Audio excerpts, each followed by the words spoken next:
전도서는 인생의 허무함에 대해서 가르치죠. 그 허무한 인생이 하나님을 경외하고 살아야 한다. 그것이 사람의 본분이다 함을 가르치는 말씀입니다.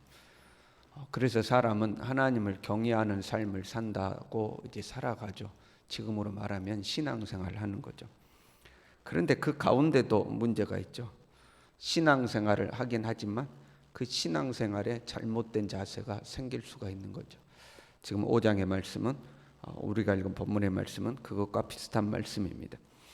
1절에 이렇게 되어 있어요. 너는 하나님의 집에 들어갈 때에 내 발을 삼갈지어다. 발을 삼가다는 것은 행동을 신중하게 하라 그런 의미입니다. 하나님의 집에 들어가면 행동을 조심하고 삼가해야 한다 하는 말씀입니다. 신앙생활을 오래 하면요, 그러니까 경건의 삶을 이렇게 오래 해서 경건의 삶이 몸에 익숙해지고 교회 생활이 익숙해지면 긴장감이 점점 없어지죠. 긴장감이 없어지면 하나님을 향한 경외심도 없어지는 것을 보게 됩니다. 두렵고 떨리는 마음으로 하나님 앞에 나오는 것이 아니라 그냥 익숙해진 모습으로 이렇게 나오죠. 그리고 마치 익숙해진 우리 교회 생활에서 내가 이 교회의 주인이 되는 것처럼 그냥 편하게 말하고 편하게 생각하고 편하게 행동하게 됩니다. 네, 하나님의 집이잖아요. 하나님의 집이니까 하나님 앞에 나와서 하나님을 경외하는 자세로 있는 것이 아니라 그냥 익숙해진 마음으로 편하게 있는 거죠. 사람도 그렇잖아요. 너무 가까워지면 존경심이 없어지는 것처럼 이 거룩함이라는 것, 경외심이라는 것도 너무 가까이 하면 그게 없어지는 거죠. 그래서 예배를 드리든 기도를 하든 어떤 경건의 삶을 살든 너무 편해져 버리는 거예요. 너무 편해져 버리고 이제 경외하는 마음이 없어지는 거죠. 그래서 하나님의 집에 들어갈 때 네 발을 삼가해라, 몸가짐을 조심하라, 행동을 조심하라 하고 이야기하고 있죠. 그 중에 이렇게 이야기해요. 가까이 하여 말씀을 듣는 것이 우매한 자들이 제물을 드리는 것보다 나으니 이렇게 돼 있어요. 오늘날 우리의 예배는 말씀 중심의 예배죠. 이거는 이제 종교개혁자들이 만들어 놓은 전통입니다. 그러나 구약의 제사는 형식 중심의 예배죠.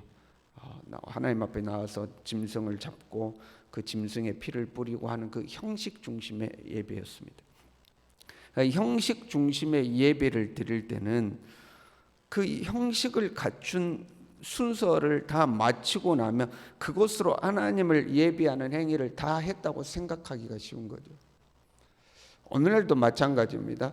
우리가 예배를 드리면 처음에 하나님을 찬양하고 마지막 축도를 마치는 그 일련의 순서를 다 마치고 나면 예배를 했다고 생각하는 거죠.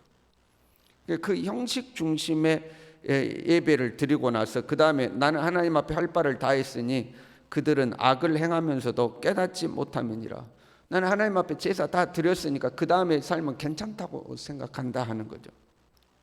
우리가 하나님 앞에 나아가는 것은 하나님의 음성을 듣고 그러니까 하나님의 말씀을 듣고 하나님의 뜻대로 내 삶을 고치기 위해서 하나님 앞에 나아가는 거죠. 그러니까 하나님 앞에 나아가면 하나님의 말씀에 귀를 기울여야 되는데 하나님이 나에게 무엇을 원하시는가 하고 하나님의 말씀에 귀를 기울여야 되는데 형식적인 절차를 마치는 것으로 만족한다 하는 거죠. 우매한 자는 말씀에 귀를 기울이지 아니하고 형식을 갖춰 제사를 드리거나 예배를 드리는 것에 이제 만족하는 겁니다. 우리가 자칫 잘못하면 그렇게 되기가 쉽습니다. 오늘 예배 드렸다. 이번 주 예배 드렸다 하고 끝나는 거죠. 근데 정작 말씀을 듣지는 않는다는 거죠. 2절에는요.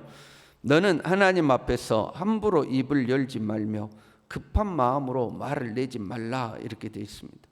함부로 입을 열지 말며 할 때 함부로와 급한 마음으로 말을 내지 말라 할 때 급한 마음은 같은 단어입니다.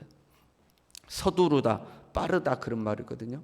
성급하게 기도하지 말라 그래요. 성급하게 기도하지 말라 이런 말인데 이것은 두 가지 의미를 가지고 있습니다. 먼저는 시간에 쫓겨서 급하게 기도를 마치는 것을 말합니다. 우리는 기도하면 정해진 기도문이 없잖아요. 주기도문에는 정해진 기도문이 없죠. 그래서 우리가 하고 싶은 말을 그대로 하나님 앞에 고백하며 기도를 합니다. 그러나 가톨릭만 보더라도 정해진 기도문이 있습니다. 이럴 때는 이런 기도문을 읽고 저럴 때는 저런 기도문을 읽고 하는 거죠. 구약에도 그러한 유사한 기도문이 있었습니다. 시간에 쫓겨서 빨리 기도를 마친다는 것은 그 기도문을 읽는 걸 말하는 겁니다. 그냥 빨리 지금 우리는 유일하게 주기도문이 있으니까 빨리 하자 해서 하늘에 계신 우리 아버지 이름 거룩하게 여기시마 그냥 빨리 하고 기도 다 했다고 빨리 끝내버리는 걸 말하는 거예요. 형식적으로 기도하는 거죠. 형식적으로 기도하는 것을 말하는 겁니다. 하나님은 하늘에 계시고 너는 땅에 있음이라. 하나님은 하늘에 계시고 너는 땅에 있다. 하나님과 근본적으로 너희는 다르다 하는 거죠. 하나님이 우리를 자녀 삼으시고 친구처럼 대하시지만 그렇다고 해서 우리가 하나님을 막대할 수 있는 분은 아니다 그런 거예요. 그 군대에서 이런 표현이 있어요. 좀 좋은 표현은 아닌데요. 좋게 대해주면 기어오른다 이제 이런 표현이 있습니다. 그러니까 선임이 후임병들을 좋게 대해주면 그것을 고마운 줄로 알고 오히려 후임들이 선임에게 더 잘해야 이게 맞잖아요. 선임이 나에게 이렇게 잘해주는구나 하고 더 이렇게 더 잘해야 되는데 사람의 마음이 그렇지 않고 좋게 대해주면 그것이 자기의 나중에는 권리인 줄 알고 호의가 계속되면 자기의 권리인 줄 알고 그 다음에 선임을 이겨먹으려고 한다 이제 이런 군대에서 쓰던 말들이었습니다. 우리가 하나님 앞에 그렇게 대하려고 하는 때가 있다는 거죠. 하나님은 감히 우리와 비교할 수 없는 분이잖아요. 그런데 그 하나님이 우리를 사랑해 주시고 우리를 자녀 삼아 주시고 우리를 용납해 주시잖아요. 그러니까 우리가 그 하나님을 함부로 대하는 거죠. 기도도 함부로 하고 그냥 하나님 앞에 드리는 어떤 경건의 행위를 형식적으로 빨리 해쳐버리자고 탁탁탁 이제 해버린다는 거죠. 네, 하나님은 하늘에 계시고 너희는 땅에 있는 것을 기억하라는 거죠. 하나님이 우리를 사랑으로 대하신다고 우리가 하나님을 막대할 수는 없다 하는 거예요. 함부로 대할 수는 없다 하는 거죠. 그럼 말을 적게 할 것이라 이렇게 되어 있죠. 말을 적게 할 것이라는 것은 하나님 앞에 진지하게 기도해야 한다 하는 거예요. 하나님 앞에 진지하게 해야 한다 하는 거죠. 그래서 함부로 기도하지 말고 급한 마음으로 말을 내지 말라는 것은 하나님 앞에 하는 기도를 형식적으로 시간만 때우려고 그렇게 하지 말라 하는 거죠. 두 번째 의미는 서원과 관련이 되어 있습니다.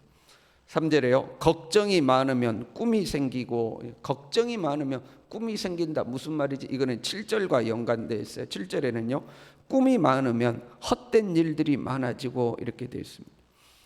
여기서 말하는 꿈은 긍정적 의미의 꿈이 아니고 또는 잠잘 때 꾸는 꿈이 아닙니다. 부정적 의미의 꿈, 그러니까 헛된 꿈, 망상을 말하고 있습니다. 생각이 많아지고 일이 많아지면 헛된 꿈을 꾼다, 헛된 망상을 한다 이제 이런 의미예요. 자꾸 생각하면서 이것도 이렇게 되고 이것도 저렇게 되고 이건 이렇게 되고 하고 자꾸 자기 머릿속으로 스스로의 헛된 꿈과 헛된 계획들을 세우는 것을 말하는 겁니다. 그리고 그렇게 생각이 많아지면 말이 많아지고 우매한 자의 소리가 나타나죠. 그것이 뭐냐면 하나님 앞에서 성급하게 기도하면서 생각 없이 서원을 하는 것을 말하는 겁니다. 하나님 이렇게 해주면 제가 하나님 앞에 이렇게 하겠습니다. 하나님이 이렇게 해주면 제가 이렇게 하겠습니다 하고 생각이 많아지니까 일이 많아지고 자기의 헛된 꿈들이 많아지니까 하나님 이렇게 해주면 제가 이렇게 할게요. 하나님 이렇게 해주면 제가 이렇게 할게요 하고 하나님 앞에 지키지도 못할 약속을 남발한다 이제 이런 의미입니다. 문제가 생기죠. 하나님 앞에 하는 소원은 어떤 경우든지 간에 갚아야 합니다. 내가 경솔하게 하나님 앞에 내뱉었을지라도 소원한 바는 반드시 지켜야 되죠. 4절에 이렇게 되어 있어요. 네가 하나님께 소원하였거든 갚기를 더디게 하지 말라. 더디해서는 안 된다. 6절에는요. 천사 앞에서 내가 소원한 것이 실수라고 말하지 말라. 여기서 천사는 제사장을 말합니다. 말라기 2장 7절에 보면 제사장은 만군의 여호와의 제사장이 되미거늘 이렇게 되어 있거든요. 나중에 소원하고 나서 제사장 앞에 가서 소원을 갚아야 되거든요.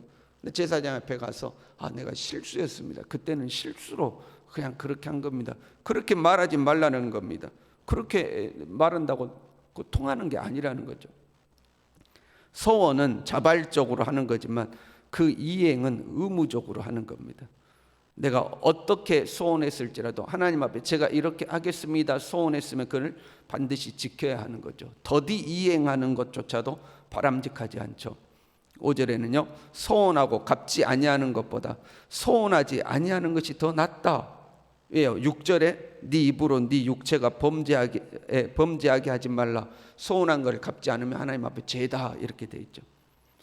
그러니까 하나님 앞에 헛된 망상과 헛된 꿈을 꾸면서 경솔한 마음으로 하나님 앞에 함부로 약속하고 함부로 소원하고 하나님 앞에 그렇게 경솔하게 기도하지 말라 하는 거죠.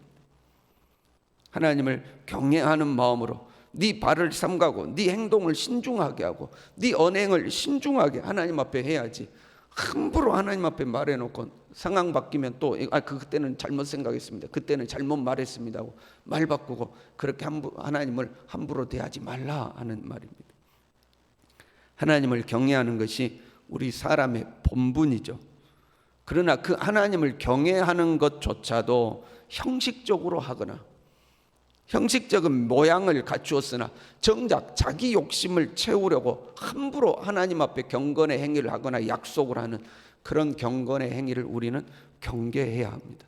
내가 하나님을 함부로 대하고 있는 것은 아닌가, 우리 자신을 돌아봐야 하는 거죠.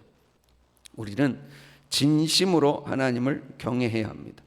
형식이 아니라 말씀에 귀를 기울이고 내 헛된 꿈을 꾸고 내 헛된 망상을 쫓아가는 것이 아니라 하나님의 뜻을 물어보고 내 욕심을 채우기에 급급한 것이 아니라 겸손히 하나님 앞에 엎드려서 하나님의 인도를 구하고 하나님의 인도하심에 순종하며 살아갈 수 있어야 합니다. 저와 여러분이 그렇게 살아갈 수 있기를 바랍니다. 기도하겠습니다.